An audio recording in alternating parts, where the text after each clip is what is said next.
simple way para sa mga nagdi-DIY ng paglinis ng injector ng FI natin. No need na mag-cut out sa dalawang wire na yan ng negative at positive ng injector natin, at no need na rin na mag-customize tayo ng panibagong wire. Pinoy tayo. Yan, tingnan nyo.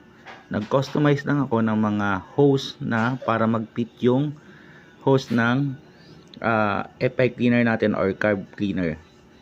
Ayan, susuksok lang natin dyan sa may injector natin. Siyempre, buksan natin yung susi para ma-start natin, para mag-pump yung injector natin.